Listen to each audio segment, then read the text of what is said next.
Cela fait désormais 1 an que le président français François Hollande est arrivé au palais de l'Élysée. Mais à l'heure où les habitants de son pays sont préoccupés à faire le bilan de son action intérieure, un autre bilan est à mettre en place, celui de sa politique africaine. Alors que Nicolas Sarkozy, son prédécesseur, avait échaudé les habitants du continent avec son discours de Dakar, François Hollande a tenu dans les premiers mois de son mandat à inverser la donne. Pour son premier voyage en Afrique le 12 octobre 2012, c'est au Sénégal qu'il s'est arrêté. Il a insisté sur la nécessité d'avoir des relations fortes entre la France et le continent, tout en se prononçant pour la disparition de la France-Afrique. Dans la foulée, après plusieurs semaines d'hésitation, il se rend en République démocratique du Congo, au sommet de la francophonie. Une présence remarquée notamment par le violent réquisitoire adressé au président Kabila, son homologue congolais. Mettant en avant la violation régulière des droits de l'homme dans le pays et les soupçons d'irrégularité lors des dernières élections, le président français est resté sur le territoire seulement quelques heures.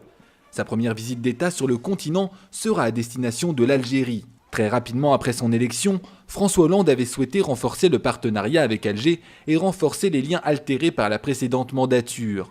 Accueilli en grande pompe, le chef de l'État français a profité de ce voyage pour reconnaître un certain nombre de crimes perpétrés à l'époque coloniale par son pays. Un geste considéré par beaucoup comme très positif. Puis, c'est au Maroc qu'il s'est rendu en janvier dernier, là encore pour renforcer les liens et signer un certain nombre de contrats. Mais la grande victoire du président français reste son intervention au Mali.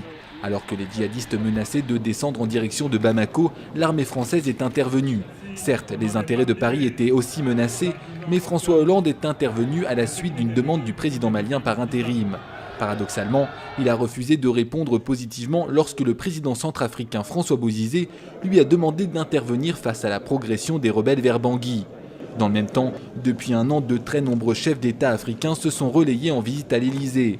De Ali Bongo Ondimba à Macky Sall en passant par Mohamed VI ou Thomas Boni Yayi, François Hollande a su nouer un certain nombre de liens. Des liens entre la France et des pays africains qui laissent supposer pour certains que malgré les différences de forme, le fond reste le même qu'avec ses prédécesseurs.